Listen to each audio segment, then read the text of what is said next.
Okay yes so very warm good morning to everyone. Welcome to JRF Adda. सभी का स्वागत है जेआरएफ अड्डा पे। आ जाइए सभी लोग और बताइए ऑडियो वीडियो क्लियर है, फिर हम लोग करते हैं क्लास को स्टार्ट। जल्दी से फटाफट आ जाइए, जल्दी से ऑडियो वीडियो बताइए क्लियर है।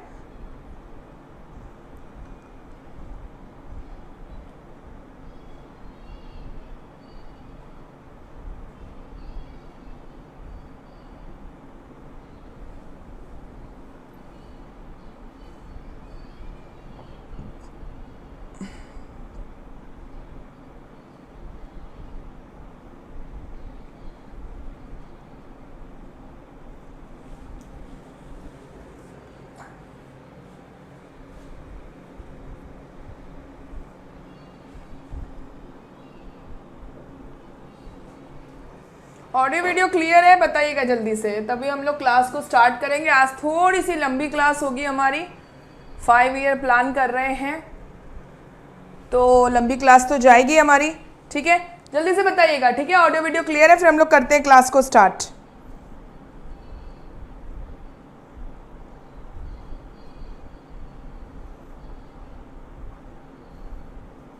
हाँ रवि, आप बड़ौदा से ही है क्या? बिल्कुल, आज यहाँ बहुत बारिश हो रही है। देखो लाइट वाइट चली गई तो हमारी जो क्लास है वो अधूरी रह जाएगी। चलो क्लास को स्टार्ट करते हैं। तो जो पहली बार जुड़ रहे हैं उन्होंने बायो देख ही लिया होगा। इसके अलावा जल्दी से क्लास को शेयर कर दो, फटाफट अपने ग्रुप में शेयर कर दो। क्लास स्टार्ट हो गई है, बता दो। 5 ईयर प्लान का आज जो है हमारा जो एग्जाम होने वाला है, समझो कि ये पहला और आखिरी रिवीजन होगा तुम्हारा 5 ईयर प्लान का। मेरे साथ साथ रिवाइज करोगे तुम सारे के सारे, और जितने भी इंपॉर्टेंट पॉइंट्स होंगे वो हम कवर कर लेंगे, मोस्टली सब कवर कर लेंगे आज की क्लास में। ठीक है, चलिए ये जो है हमारा देखो लाइफ फाउंडेशन बैच, दिसंबर के जो एग्ज़ाम अब देने वाले हैं बच्चे, उनको भी प्रिपरेशन स्टार्ट करनी पड़ेगी। इसलिए बोल रहे हैं क्योंकि ज़रूरी नहीं है कि अगर ये वाला एग्ज़ाम थोड़ा सा लेट हुआ तो दिसंबर वाला भी लेट होगा, ऐसा ज़रूरी नहीं है। ये मान के मत चलो, क्योंकि तुम्हें पता ही है कि एनटीए को फिर से स्टार्टिंग से पूरा जो है बना रहे हैं, गठित किया जा रहा है। एनटीए का पूरा प्रॉपर फंक्शनिंग देख रहे हैं, तो यू नेवर नो वो टाइम पे ही सब कुछ करेंगे, क्योंकि उनको भी अपने आप को प्रूफ करना है ना, पूरी कंट्री के सामने that we are actually good agency, trust कर सकते हो अब आप। तो इसके लिए वो हो सकता है संडे को दिसंबर को ही तुम्हारा जो है एग्जाम कर दें, दिसंबर वाला टाइम पे। सो इसलिए जिनको भी दिसंबर बैच की प्रिपरेशन करनी है, you are welcome to the life foundation batch. 100 students का जो है पूरा बैच बनेगा और ये सारी प्रॉपर्टीज तुम्हारे बैच में मिल जाएगी तुमको। दिसंबर बैच जब तुम ज्वाइन करोगे, 10 years previous year questions with detailed explanation कराएंगे, complete revision with crash course. ये पेपर 1 प्लस पेपर 2 जब आप लोगे तो इसमें क्रैश कोर्स आपको साथ में रहेगा। Test series, interview guidance programme, handbook, दोनों पेपर का, पेपर 1 का भी पेपर 2 का भी इंक्लूडेड है। Quiz, study planner, counselling session in every 14 days बहुत रिक्वायर्ड है, और पर्सनल सपोर्ट तो तुमको ऐसे ही मिलता ही है। तुम बैच में ज्वाइन रहो या ना रहो, पर्सनल सपोर्ट तो तुमको मिल ही जाता है। ठीक है, चलिए तो ये जो है 1 जुलाई से हम लोग बैच को स्टार्ट कर रहे हैं, दिसंबर बैच को। अगर आपको ज्वाइन करना है इस बैच को तो these are the numbers you can call here.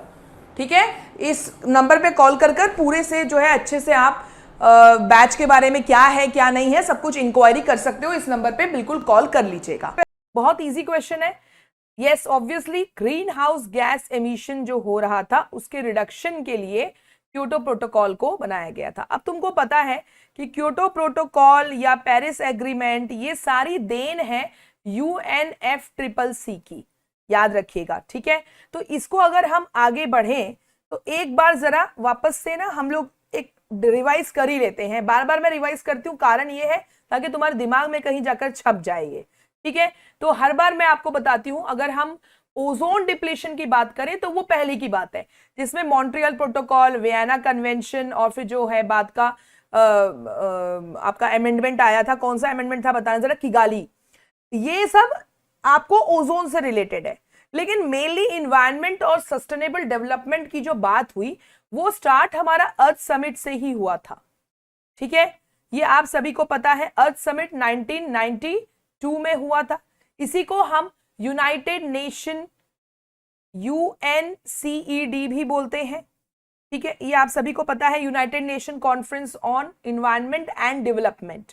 ध्यान रखिएगा, इसी को हम रियो समिट भी बोलते हैं, क्योंकि ये रियो में हुआ था, रियो डी जेनेरो ब्राजील में है, इस यहां हुआ था, इसलिए इसको रियो समिट भी बोलते हैं। ठीक है, अब यहां पे आप सभी को पता है जब अर्थ समिट हुआ था, अर्थ समिट एक बहुत बड़ा समिट हुआ था एनवायरनमेंट को लेकर, और यहां पे बहुत कुछ चीजें डिसाइड हुई थी, है ना। सबसे पहले आपको 3 डॉक्यूमेंट जो है आपको याद रखना है, 3 डॉक्यूमेंट निकल कर आया था। एक तो एजेंडा 21, ठीक है, फिर रियो डिक्लेरेशन बोलते हैं हम, और तीसरा डॉक्यूमेंट था फॉरेस्ट प्रिंसिपल्स का। ठीक है, ये चीज याद रखना, ये 3 डॉक्यूमेंट निकलकर आया था।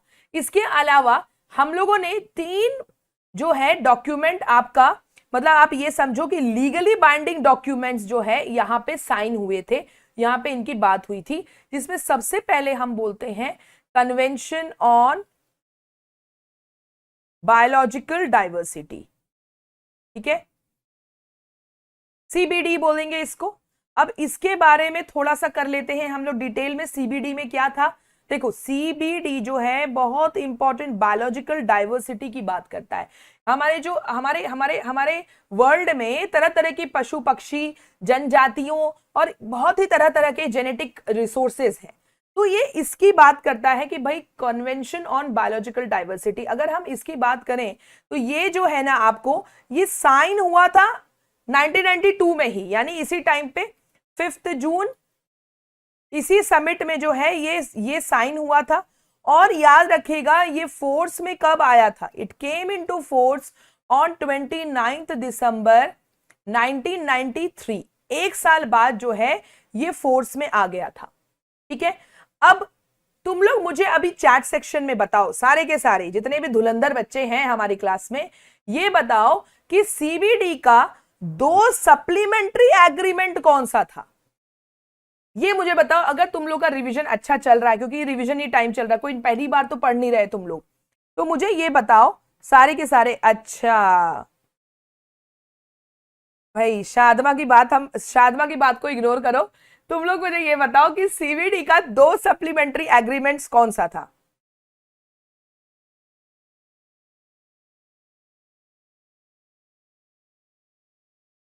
Very good very good Riyansh, Shadma ने वैसे पहले ही आंसर दे दिया था। द आंसर इज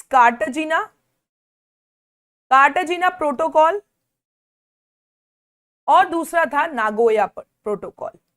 ठीक है, हम इसके बारे में अभी डिस्कस नहीं कर रहे, कभी वापस से कभी किसी टाइम पे क्लास ले आएंगे, या फिर जब इसका हम लोग मैराथन लेंगे तब यहां पे डिस्कस कर लेंगे। ठीक है, तो नागोया प्रोटोकॉल और कार्टाजीना प्रोटोकॉल, वेरी गुड, ये जो है आपको इसके सप्लीमेंट्री एग्रीमेंट्स थे। इसके बाद यहां पे दूसरे नंबर पे आता है UNFCCC, जिसके बारे में हम पहले भी पढ़ चुके हैं, पिछली क्लास में ही बहुत बार पढ़ चुके हैं। UNFCCC का ये है कि साइन तो 1992 में ही हुआ, signed in 1992 only, but force में कब आया, ये 2 साल बाद आया। ये फोर्स में कब आया, 2 साल बाद आया, 1994 में। ठीक है, ये 1994 में आया था। अब हम आते हैं यूनाइटेड नेशन कन्वेंशन, तीसरा जो डॉक्यूमेंट लीगली बाइंडिंग डॉक्यूमेंट था वो था यूनाइटेड नेशन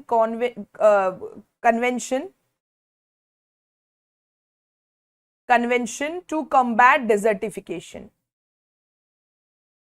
कॉम्बैट यानी डेजर्टिफिकेशन, जो लैंड मैनेजमेंट है इसके ऊपर काम करना था हमको, तो ये जो है ये आया। अब ये कब आया, ये देखो ध्यान रखना कि ये साइन होने के लिए ओपन हुआ था, ओपन फॉर सिग्नेचर, मतलब और भी कंट्रीज आके साइन करें, ये 1994 में हुआ था, ओपन फॉर सिग्नेचर, एंड 2 साल बाद ये फोर्स में आया था। ठीक है, यहां पे क्वेश्चन आपसे पूछा जा सकता है, so when it came into force 1996।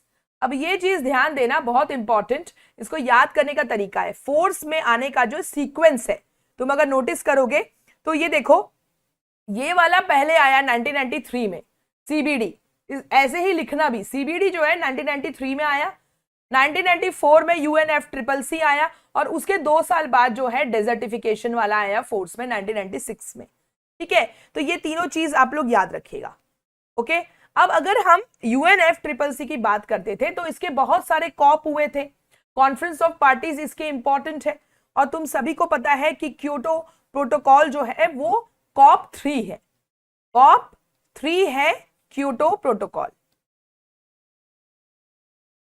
Kyoto protocol में ग्रीन हाउस गैस की एमिशन जो इतना ज्यादा बढ़ रहा था उसको रोकने की बात हुई थी। ठीक है, चलो अब क्वेश्चन की तरफ बढ़ते हैं हम लोग। Green house gases, green house effect तुम सभी जानते हो कि जो इंफ्रारेड रेडिएशन सन से आता है ये वापस रिफ्लेक्ट तो होता है, पर हमारे एटमॉस्फेयर में कुछ ऐसे गैसेस है जो इस हीट को ट्रैप कर लेते हैं। हीट को ट्रैप करना इज गुड। देखो एक बात याद रखना कि ग्रीन हाउस इफेक्ट होना जरूरी भी है ताकि अपने अर्थ का टेम्परेचर मेंटेन रहे, नहीं तो अगर ये ट्रैप नहीं होंगे तो ठंड आ जाएगी भाई, पूरा बर्फ हो जाएगा, बर्फ ही बर्फ हर जगह हो जाएगा, है ना, आइस एज में हम पहुंच जाएंगे। तो green house effect is important, पर अगर ये बहुत ज्यादा होने लग जाए, अति में होने लग जाए तो दिक्कत है। तब इसलिए बाद में लोगों को पता चला, पहले 80s में तो उनको लगता था कि सही ही हो रहा है भाई, मौसम गर्म होना ही चाहिए। उस टाइम पे इंडस्ट्रीज भी इतने नहीं बने थे। जब इंडस्ट्रियल इफेक्ट आया और इतने खतरनाक खतरनाक गैसेस ज्यादा मात्रा में एमिट होने लग गए तो जो आपका हीट है वो ज्यादा ट्रैप होने लग गया और इसके कारण आपको पता है ग्लोबल वार्मिंग होने लगी है। तो ये 7 डायरेक्ट ग्रीन हाउस गैसेस को याद रखना, ये डायरेक्ट है, यानी डायरेक्ट आपके सोर्स में जो है, मतलब आप ये ग्रीन हाउस इफेक्ट के लिए डायरेक्टली जिम्मेदार होते हैं। पहले है carbon dioxide, methane, nitrous oxide. क्या है नाइट्रस ऑक्साइड? यहां पे कंफ्यूज मत होना, बच्चे अक्सर कंफ्यूज होते हैं, पहले सोचते हैं कि NO2 आएगा। NO2 बिल्कुल भी नहीं है ग्रीन हाउस गैस, और ना ही NO है green house gas. NO is nitric oxide and this is nitrogen dioxide, and NO and NO2 are oxides of nitrogen। अगर आपसे क्वेश्चन में आता है कि which are oxides of nitrogen तो सिर्फ NO और NO2 ही करना, गलती से N2O मत कर देना। Nitrous oxide is laughing gas, है ना, ये लाफिंग गैस होता है, अक्सर जो डॉक्टर्स हैं वो यूज करते हैं इसको। तो नाइट्रस ऑक्साइड जो है ये ग्रीन हाउस गैस है, डायरेक्ट ग्रीन हाउस गैस है। पर जो NOx है ना, nitrogen oxides, these are indirect green house gases. ठीक है, ऐसे ही carbon dioxide is direct green house gas, but carbon monoxide is indirect green house gas. ये अंतर को ध्यान रखना, इसलिए मैं ये इसको मैं बार बार आपको पिन पॉइंट कर रही हूं। देन मीथेन इज ऑल्सो, और सारे फ्लोरिनेटेड गैसेस जो हैं जैसे hydrofluorocarbon, perfluorocarbon, sulphur hexafluoride and nitrogen trifluoride, इसको याद कर लेना। ये सारे ग्रीन हाउस गैसेस जो हैं वो आपको पूछे जाते हैं क्वेश्चन में कई बार। और नॉन डायरेक्ट में याद रखना, सॉरी इनडायरेक्ट में याद रखना, nitrogen oxides, carbon monoxide, VOCs जो होते हैं नॉन मीथेन VOCs, क्योंकि मीथेन वाला तो यहाँ पे आ ही गया, मीथेन तो यहाँ पे आ ही गया डायरेक्ट में, यहाँ पे non methane VOCs, volatile organic compound, और सल्फर डाइऑक्साइड। और अगर तुमको बता दूं कि ये सारे के सारे प्राइमरी एयर पॉल्यूटेंट्स है। क्या है? Primary air pollutants. ठीक है, और एक और चीज से कंफ्यूज मत होना, that ozone, surface level ozone is not green house gas. ठीक है, इसको यहां पे डिटेक्ट नहीं किया गया है, सरफेस लेवल ओजोन नहीं है। ये भी बच्चे कंफ्यूज हो जाते हैं, उनको लगता है सरफेस लेवल ओजोन भी है ग्रीन हाउस गैस। ठीक है, सो ये सब चीजें ध्यान रखना। हाँ, N2O कह रहे हैं कि पुलिस वाला भी यूज करता है। चलो अभी ये पढ़ाया, चलो सेकंड क्वेश्चन का आंसर दो फटाफट। ताजा याद ही है तुम लोगों को। कंफ्यूज करने के लिए ऑप्शन में ओजोन भी लिख सकते हैं। तो कभी भी जब आप ना एग्जाम्पल्स को याद करें ना, मैंने हमेशा बताया है नॉन एग्जाम्पल्स को भी ध्यान रखो कि कौन कौन सा नहीं है, उसको भी ध्यान रखो। ये पढ़ने का तरीका होता है। ओजोन नहीं है, ध्यान रखो। SO2 नहीं है, कार्बन मोनोऑक्साइड नहीं है।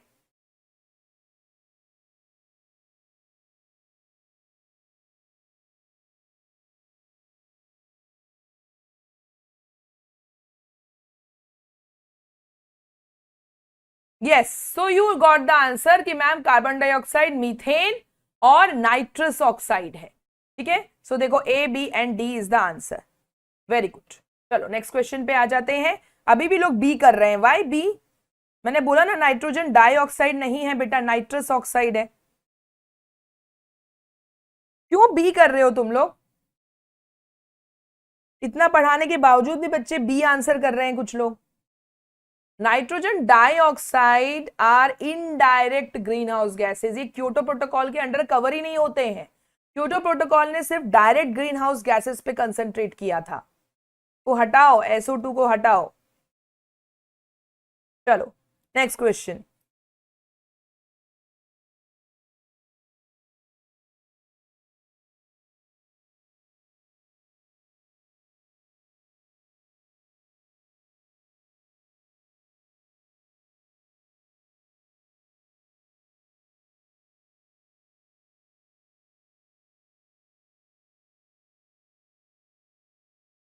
थर्ड का आंसर दीजिए।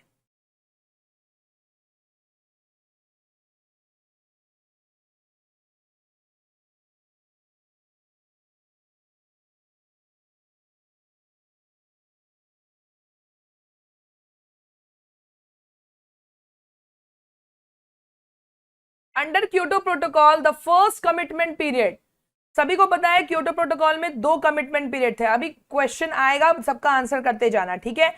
तो फर्स्ट जो है आपका कमिटमेंट पीरियड 2008 से 12 का था, ठीक है, सभी को पता है। The answer is C, very good. अब मेरे सवाल का जवाब दो। सेकेंड कमिटमेंट पीरियड जल्दी जल्दी बताओ, सबके सब चैट सेक्शन में। सेकेंड कमिटमेंट पीरियड बताओ मुझे चैट सेक्शन में। सेकेंड कमिटमेंट पीरियड का टाइमलाइन जो था पूरा, वो कितने कितने का था? 2008 से 2012 फर्स्ट कमिटमेंट पीरियड था। सेकेंड कमिटमेंट पीरियड आपका कब का था?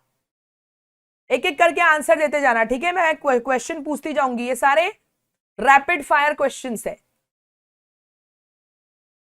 टाइपिंग में स्पीड है ना तुम्हारा, तो जल्दी जल्दी आंसर करो। Very good. 2013 से 2020। Now next question to you, ये कहां पे हुआ था? वेयर, कहां पे हुआ था ये? इसे क्या नाम दिया जाता है? कब हुआ था ये? कब, कहां पे ये सेकेंड कमिटमेंट पीरियड डिसाइड किया गया था? Very good Shadma, very good. Doha amendment,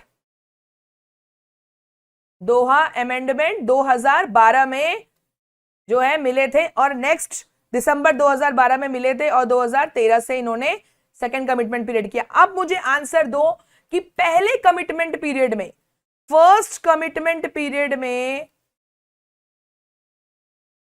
what was the target? Target बताओ, पूरा सेंटेंस नहीं लिखना, इतना बताओ कि कितना परसेंट जो है green house gas emission reduce करना था। ये बताओ कितना परसेंट, व्हाट परसेंट? इसका आंसर दो, कितना परसेंट रिड्यूस करना था? फटाफट आंसर करो। कितना परसेंट जो है ग्रीन हाउस गैस एमिशन को रिड्यूस करना था फर्स्ट कमिटमेंट पीरियड में?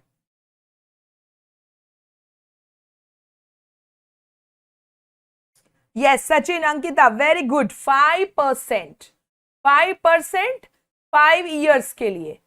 परफेक्ट। चलो अब बताओ सेकेंड कमिटमेंट पीरियड में कितना टारगेट था?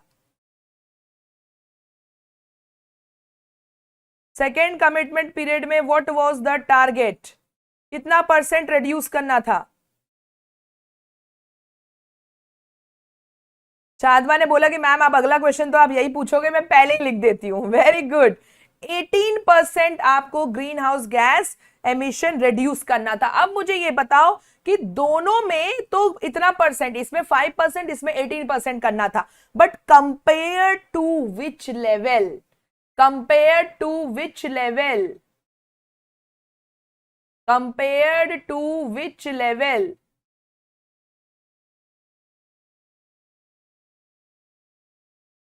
Very good. 5% फर्स्ट में, सेकेंड में 18%, बहुत सही। अब ये बताओ compare to which level?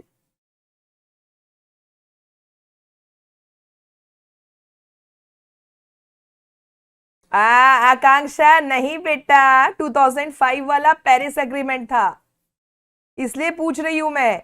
Yes, compare to 1990 का लेवल, ठीक है। बेस लाइन क्या था? 1990, ठीक है। तो कंपेयर टू 1990 का लेवल। चलो बहुत बढ़िया, बहुत बढ़िया, बहुत सही, अच्छी तैयारी चल रही है बच्चों की। Very good. चलो नेक्स्ट क्वेश्चन पे आ जाओ। ऐसे ही बीच बीच में अभी मैं क्वेश्चन पूछने वाली हूं, ठीक है। चलो United Nation framework convention on climate change is also known as.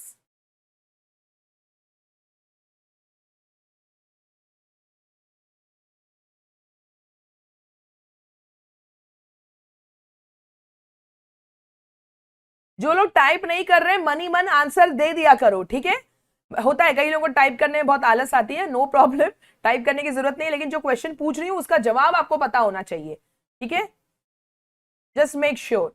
Yes, तो अभी हम लोगों ने पढ़ लिया यूएनएफसीसीसी जो है वो अर्थ समिट में जो है इसी को, मतलब UNFCCC is also known as earth summit. Actually question का फॉर्मेशन ही गलत है, सही बताऊं तो इसको नहीं अर्थ समिट बोलते हैं। ये कहां हुआ था साइन, ये क्वेश्चन पूछना चाहिए था। क्वेश्चन का जो है एनटीए ने जब कभी पूछा था तो ये फॉर्मेशन रॉन्ग है, मैं मानती हूं, तुम भी मानते होगे। इसका मतलब ये नहीं है कि यूएनएफसीसीसी का मतलब अर्थ समिट है, ये कहां साइन हुआ था ये पूछना चाहिए था, then the answer will be earth summit, ठीक है।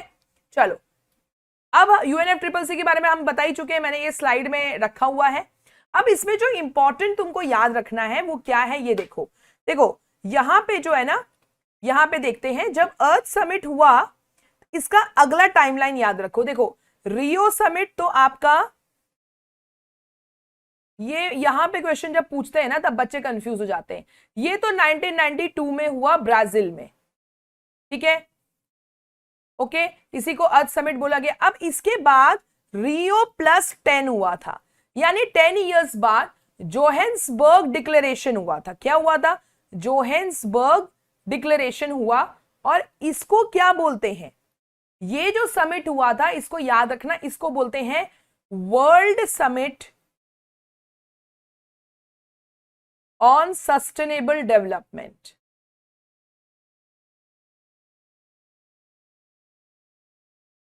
सही बोल रही हूं? यस, ये रियो +10 जोहान्सबर्ग में हुआ था, डेवलपमेंट, ठीक है, ये चीज याद रखना। और इसके बाद 10 साल बाद, और ये 10 साल +10, तो ये आपका रियो +10 कब होगा? 2002 में, 1992 से 10 साल गिन लो। और इसके बाद वापस से 10 साल बाद हम मिले थे रियो +20 में, ठीक है। और ये वाला क्या था? यूनाइटेड नेशन कॉन्फ्रेंस, ये कॉन्फ्रेंस था ऑन सस्टेनेबल डेवलपमेंट, ठीक है। इसका नाम क्या होगा? United nation conference. सब नाम याद रखना, बच्चे यहीं पे कंफ्यूज, 2 मार्क के क्वेश्चन में कंफ्यूज हो जाते हैं। ऑन सस्टेनेबल डेवलपमेंट, ठीक है। और ये वापस में रियो चले गए थे, सेम ब्राजील में वापस हम लौट गए थे रियो में, ठीक है। और यहीं पे जो है आपका सस्टेनेबल डेवलपमेंट गोल्स 2012 में ये हुआ था, और 20 साल बाद ले लो। और यहीं पे हमारे एसडीजीज जो है वो उसकी नींव रख दी गई थी, ठीक है। चलो नेक्स्ट क्वेश्चन पे आते हैं, 5th क्वेश्चन।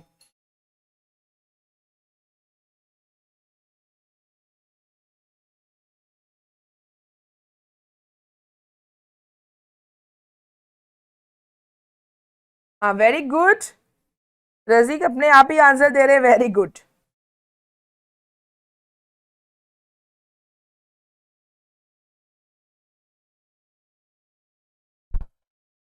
चलिए नेक्स्ट क्वेश्चन।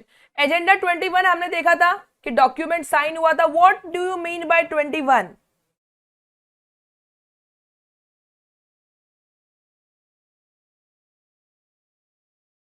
ये क्या कर रहे हो तुम लोग, कुछ लोग डी क्यों कर रहे हैं आंसर? भाई एजेंडा 21 यानी 21st सेंचुरी में जो भी हमें करना है वो डिसाइड हुआ था। सो एजेंडा 21, ठीक है, एजेंडा 21। अच्छा ये बताओ, एजेंडा 30 ये कहां पे हुआ था? एजेंडा 30 करके कुछ था ना, एजेंडा 30 कहां पे डिसाइड हुआ था, बताओ जरा जल्दी जल्दी।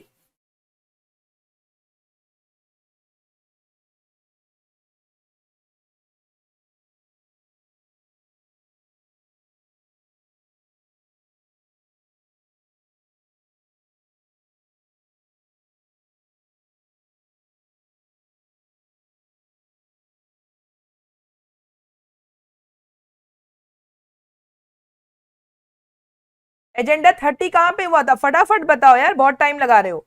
मैं ये नहीं पूछ रही हूँ एसडीजी आंसर कर रहे हो, मैंने बोला एजेंडा 30 कहां पे डिसाइड हुआ था।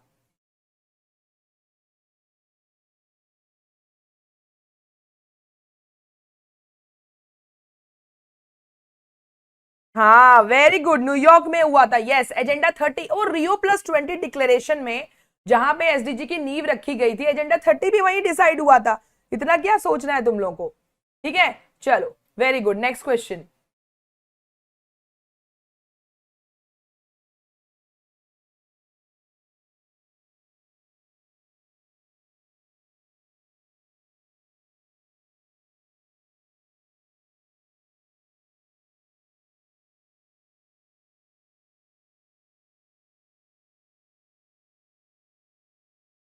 एजेंडा 30 क्यों था 2030 के लिए?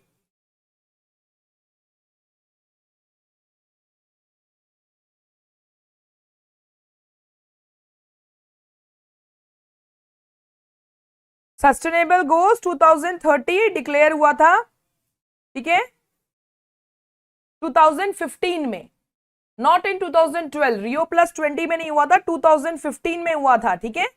और ट्रांसफॉर्मिंग द वर्ल्ड हमने जो है वहां पे ये बात कही थी। यस, 2015 में, वेरी गुड, 2015 में हुआ था। Yes Bhavna, you are correct, 2015 में हुआ था, वेरी गुड। एजेंडा 30, देखो कभी भी तुमसे कुछ भी क्वेश्चन पूछ सकते हैं, रेडी रहो। तो yes, the what is the answer, पर फ्लोरोकार्बन। चलो नेक्स्ट क्वेश्चन।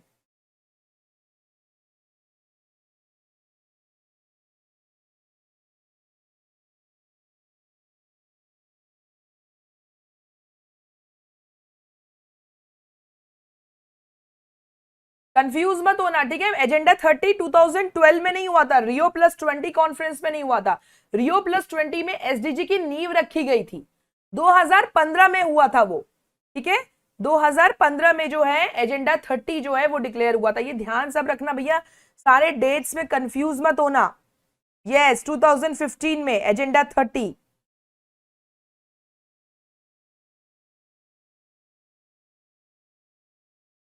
अरे नहीं शशि भाई, क्यों नाराज होंगे, किस बात की नाराजगी।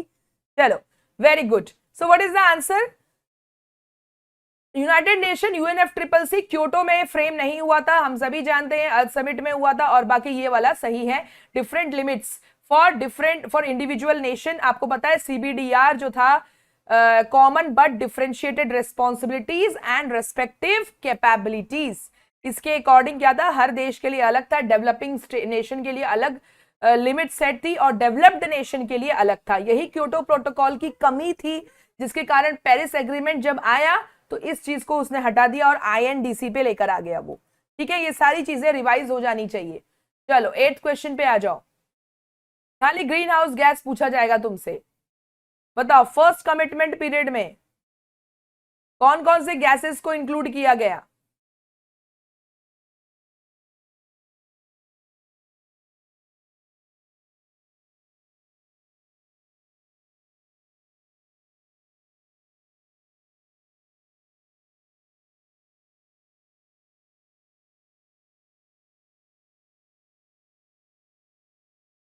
ओजोन को हटा दो, हो गया, आंसर मिल गया। तो यस, वेरी गुड। CBDR मतलब कॉमन बट डिफरेंशिएटेड रेस्पॉन्सिबिलिटी। श्रद्धा, ये लो, CBDR का है full form, CBDR, common, common है सबके लिए, पर रेस्पॉन्सिबिलिटी सबकी अलग अलग है, बट डिफरेंशिएटेड रिस्पॉन्सिबिलिटीज, और इसको आगे लिख दिया गया एंड रेस्पेक्टिव कैपेबिलिटीज, ये भी आगे जोड़ दिया जाता है, ठीक है। चलो नेक्स्ट क्वेश्चन। अरे ये VOC आ गया है, VOC को सॉल्व करो।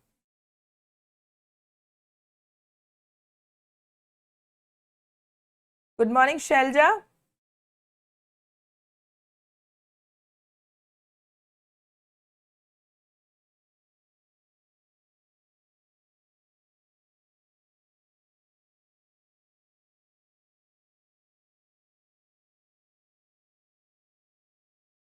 Naturally occurring volatile organic compounds generally oxidize to form carbon monoxide and carbon dioxide. क्या ये सही है? एंथ्रोपोजेनिकली एमिटेड, मानव जनित रूप से जो उत्सर्जित वीओसी है, that play an important role in the formation of smog. क्या वीओसी ऑक्सीडाइज होकर carbon monoxide and carbon dioxide बनता है? Yes, very good, very good. So both are correct. Smog बनाने में वीओसी का सबसे बड़ा हाथ है। कौन सा स्मॉग बनाने में वीओसी का सबसे बड़ा हाथ है, ये बताओ मुझे। सल्फ्यूरियस स्मॉग या फिर फोटोकेमिकल स्मॉग? दो तरह के स्मॉग होते हैं, जवाब दो। वीओसी का हाथ सल्फ्यूरियस स्मॉग बनाने में है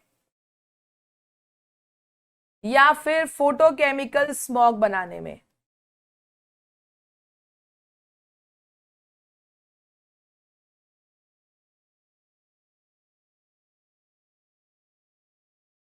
रजीक एक काम करो बेटा, देखो जेआरएफ अड्डा पे ना, जेआरएफ अड्डा चैनल पे मैंने क्योटो प्रोटोकॉल बहुत डिटेल में पढ़ाया हुआ है, एक बार वहां जाके देख लेना, ठीक है। अदरवाइज मैं लेकर आऊंगी सीडीएम क्या था, क्लीन डेवलपमेंट मैकेनिज्म क्या था, या फिर क्लास के एंड में मैं आपको समझा देती हूँ, डोंट वरी। पहले आप इस सवाल का जवाब दो। Yes, very good, very good. Photochemical smog बनाने में वीओसी का हाथ था। चलो बढ़िया, याद है सभी को। नेक्स्ट क्वेश्चन पे आ जाओ, 10th।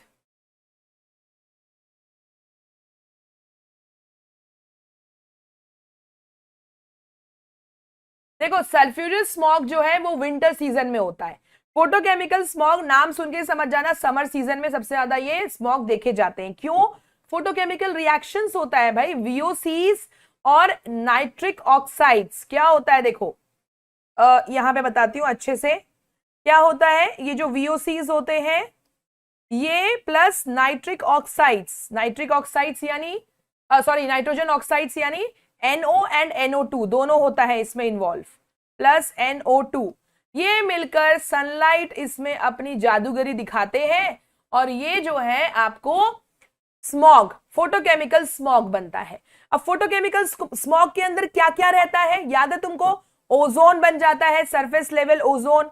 उसके बाद पर ऑक्सी एसिटाइल नाइट्रेट रहता है, पैन रहता है, ये सारे इंपॉर्टेंट है। इवन आपको NO2 भी मिल जाएगा यहाँ पे, ठीक है। तो ये सारे जो है ना, ये फोटोकेमिकल स्मॉग है। These are the components.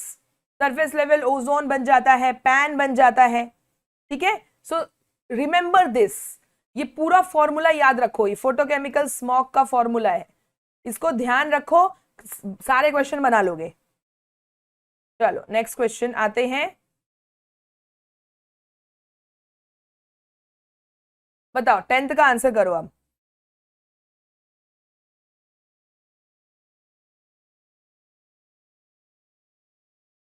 प्रिया क्यों लेट आए हो बेटा? 11 बजे फेवरेट भी बोलते हो और 11 बजे नहीं आते हो, गलत बात है। जो फेवरेट होता है उसकी उन मैम की क्लास तो पहले से ही बच्चे अटेंड करने लग जाते हैं। इतना लेट नहीं आना, 11 बजे आ जाया करो। चलो इस क्वेश्चन का आंसर दो। So Kyoto protocol only binds developed countries and places heavier burden on them. क्या सही है ये statement? Kyoto protocol has nothing to do with UNFCCC, ये तो पक्का फॉल्स है। So what is your answer? ये बिल्कुल सही है, तभी तो CBDR की बात करी गई थी, कॉमन बट डिफरेंशिएटेड रिस्पॉन्सिबिलिटी। और इसीलिए क्योटो प्रोटोकॉल जो है, एक तो इसको रैटिफाई करने में देश ने बहुत टाइम लगाया, और तुमको पता है क्योटो प्रोटोकॉल को तो अभी तक बहुत सारे देशों ने साइन नहीं किया, जैसे कि USA ने तो साइन ही नहीं किया। भाई हम तो करेंगे ही नहीं, इतना सारा बर्डन डाल रखा है, हमसे ना हो पाएगा, ठीक है। तो CBDR इसके कारण ही, मतलब यही इसी चीज के कारण जो है क्योटो प्रोटोकॉल एक तरह से देखा जाए तो बहुत सक्सेसफुल नहीं हो पाया। और UNFCCC का ही तो पार्ट है, ये अभी पढ़ाया मैंने तुमको, तो ये फॉल्स स्टेटमेंट है, ठीक है। ओके चलो नेक्स्ट क्वेश्चन, जल्दी जल्दी बताओ। 11th क्वेश्चन असर्शन रीजनिंग है।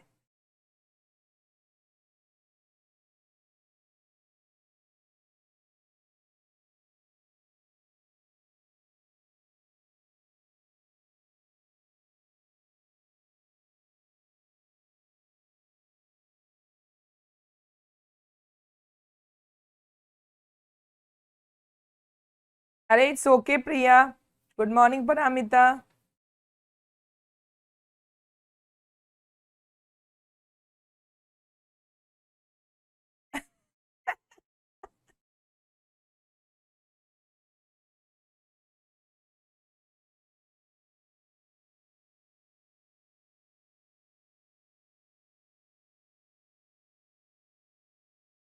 हो क्या हो गया, भावना को बताना। Yes, Kyoto protocol exempted countries such as India and China from rolling back their greenhouse gas emission by about 5% below 1990 by 2012। exempt कर दिया भाई, तुम आराम से करो। what was the reason? क्या ये रीजन ये था कि exemption was given to India and China as their contribution to total greenhouse emission of the world was insignificant in 1997? ये रीजन नहीं था भाई, अपनी अपनी कैपेबिलिटी के अकॉर्डिंग आप करो, ये रीजन नहीं था कि इनसिग्निफिकेंट है। रीजन जो है वो फॉल्स है, ध्यान रखना, ठीक है। This was not the reason भाई, उनके लिए बना दिया गया था कि आप आराम से करिए, आपकी कैपेबिलिटी उतनी नहीं है, ये नहीं था कि इनसिग्निफिकेंट है। 1997 में 1997 का जो है हम वो नहीं लेंगे, ठीक है। ऐसा नहीं था, सबके अपने अपनी कैपेबिलिटीज थी, अपनी रेस्पेक्टिव कैपेबिलिटीज के अकॉर्डिंग आप करो। चलो नेक्स्ट क्वेश्चन।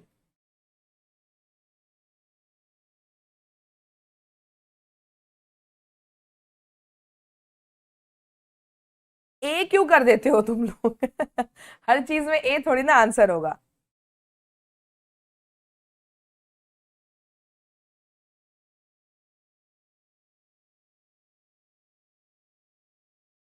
ये वाला जो क्वेश्चन था ना, पहला वाला, इसका स्क्रीनशॉट रखो, ये बच्चे अक्सर गलत गलत कर देते हैं।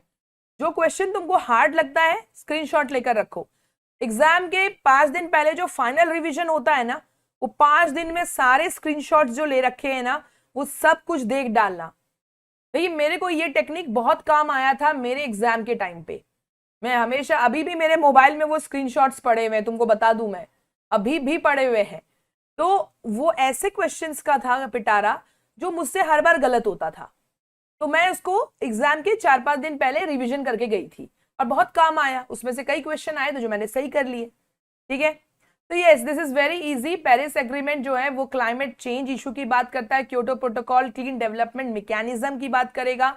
और आपको, एक मिनट, तुम लोग डी क्यों दे रहे हो? हाँ डी सही है। रियो समिट जो है वो ह्यूमन इन्वायरमेंट की और मॉन्ट्रियल प्रोटोकॉल ओजोन लेयर से रिलेटेड है। So what is the answer?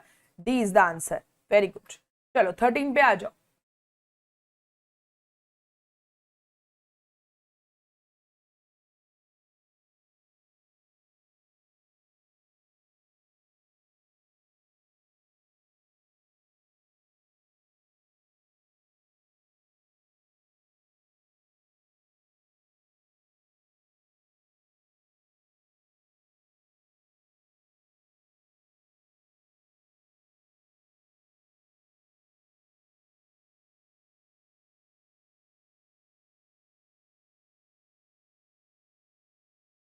मेरा पहला अटेम्प्ट में मेरा नेट निकल गया था, ठीक है। 2020 में मेरा पहला अटेम्प्ट था, 2021 में वापस से नेट निकल गया था, और इस समय मैं बिल्कुल अच्छे तरीके से टूट गई थी, बहुत ज्यादा दुखी हो गई थी। लगा था कि अब तो कोई ना उमंग है ना कोई तरंग है, मेरी जिंदगी एक कटी पतंग है, बस यही गाना लगता था, मेरे दिमाग में घूमता था। लेकिन फिर से मैंने अपनी दिमाग, बोलते हैं ना, अपने आप को समेट कर वापस से, इस टाइम पे तुमको याद है ना, कोरोना का टाइम चल रहा था, एक ही बार यूजीसी नेट का एग्जाम हो रहा था, ज्यादा फ्रस्ट्रेटिंग होता है वो। फिर 2022 से मेरा जेआरएफ निकल गया, ठीक है। इसलिए हिम्मत मत हारो, सबको बोलती हूं मैं, आपका भी टाइम आने वाला है, ठीक है। So yes, it's very easy. Rio +20 conference 2012। Okay चलो, अब आते हैं इस क्वेश्चन पे और क्लास को करते हैं दी एंड।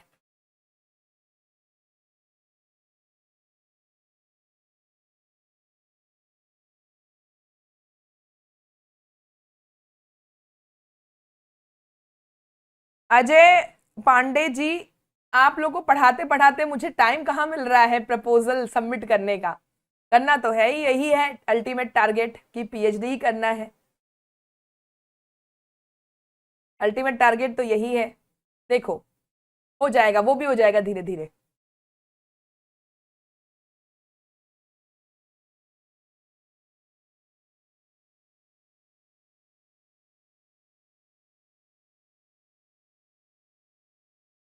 हो जाएगा मंजू, इस बार हो जाएगा। So yes, your answer is 29 दिसंबर 1993।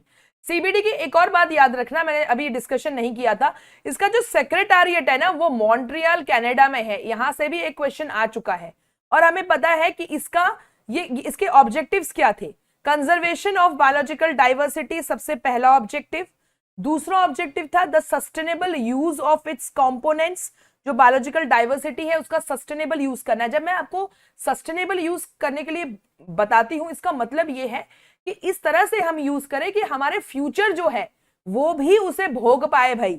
ऐसा नहीं कि सारे के सारे यूज हमने आज ही कर लिए, सब खपत कर लिए और आगे की जनरेशन जो है वो हमारा मुंह देखते रहे और हमें गाली दे कि भैया सब कुछ खा लिया हमारे पूर्वजों ने और हमारे लिए कुछ छोड़ा नहीं। तो सस्टेनेबल यूज ये होता है कि आप इस तरह से यूज करें कि आपकी आगे की जनरेशन भी जो है उसको अच्छे से यूज कर पाए। ठीक है। और तीसरा सबसे इंपॉर्टेंट है the fair and equitable sharing of the benefits arising out of the utilization of genetic resources। जब आप genetic resources को utilize कर रहे हैं तो उसका fair और equitable share होना चाहिए benefits का। जो benefit आपको मिल रहा है उसका fair और equitable sharing होना चाहिए। ये तीनों चीजें याद रखना, क्वेश्चन में बहुत बार रिपीट होता है। कन्वेंशन ऑन बायोलॉजिकल डाइवर्सिटी, और ये लीगली बाइंडिंग ट्रीटी है। ठीक है, ओके, समझ में आ गया। चलो अब एक बार ना ये कुछ किसी ने पूछा था, रजीक ने पूछा था क्लीन डेवलपमेंट मैकेनिज्म क्या होता है, शॉर्ट में बता देती हूं, इसके बाद क्लास को करते हैं दी एंड। देखो क्लीन डेवलपमेंट मैकेनिज्म, ये कुछ मैकेनिज्म मतलब ये जो है ना आपके क्योटो प्रोटोकॉल में आता है। सबसे पहले मार्केट बेस्ड मैकेनिज्म बोलते हैं इनको। इसमें एक एमिशन ट्रेडिंग था सबसे पहला, cap and trade carbon trading बोलते हैं। इसमें क्या था, जो भी एक्सेस क्रेडिट, जैसे कुछ कंट्रीज छोटे मोटे कंट्रीज है, इनके क्रेडिट्स जो होते हैं ना कार्बन क्रेडिट्स, ये सारी कंट्रीज को दे दिए जाते हैं। अब जो अनयूज्ड क्रेडिट्स होते थे, जैसे छोटी छोटी कंट्रीज हैं उनके पास क्रेडिट्स रह जाता था, तो वो क्या करते थे, उन कंट्री को ट्रेड कर देते थे जिनका क्रेडिट खत्म हो गया है, तो इसको एमिशन ट्रेडिंग बोला जाता था। अब क्लीन डेवलपमेंट मैकेनिज्म में क्या होता था, देखो अगर मान लो कि एक कंट्री है developed country, for example USA, ठीक है, और यहां पे है हमारा मान लीजिए इंडिया, ये अभी तो डेवलपिंग में ही आता है अभी फिलहाल, तो ये डेवलपिंग कंट्री है। ठीक है, अब क्या होगा, यूएसए तो डेवलप्ड है, ये क्या करेगी, ये जो है ना यहां पे इंडिया में कोई इन्वायरमेंटल बेनिफिटिंग प्रोजेक्ट जो है, इन्वायरमेंटल बेनिफिटिंग प्रोजेक्ट ये स्टैब्लिश कर देगी। जैसे कि सोलर पावर प्लांट चलाना है तो उसमें हेल्प कर देना, जो रिन्यूएबल सोर्सेज ऑफ एनर्जी है इसको लेकर, या फिर विंड पावर प्रोजेक्ट के लिए कुछ हेल्प कर देगी आपको। तो जो इन्वायरमेंट के लिए बेनिफिट प्रोजेक्ट है, ये यूएसए जैसी डेवलप्ड कंट्रीज इंडिया को हेल्प करेगी, या जो डेवलपिंग कंट्रीज है, और इसके बदले में कुछ कार्बन क्रेडिट्स जो है वो अर्न कर लेगी। ठीक है, समझ में आया। तो इसमें क्या होता है, अगर एक कार्बन क्रेडिट अर्न करती है वो, एक carbon credit is equals to 1 ton of carbon dioxide emission reduced. इतना एमिशन जो है वो रिड्यूस हो गया भाई। मैंने अगर एक कार्बन क्रेडिट अर्न किया मतलब मेरा 1 टन CO2 जो मैं एमिट कर रही हूं वो रिड्यूस हो गया। तो इस तरह से क्या करती है डेवलप्ड कंट्रीज, दूसरे डेवलपिंग कंट्रीज में जाकर प्रोजेक्ट स्टैब्लिश करती है और कार्बन क्रेडिट्स जो है वो अर्न करती है, बस खत्म, इतना ही है। ओके, सो ये है क्लीन डेवलपमेंट मैकेनिज्म। तो thank you so much everyone.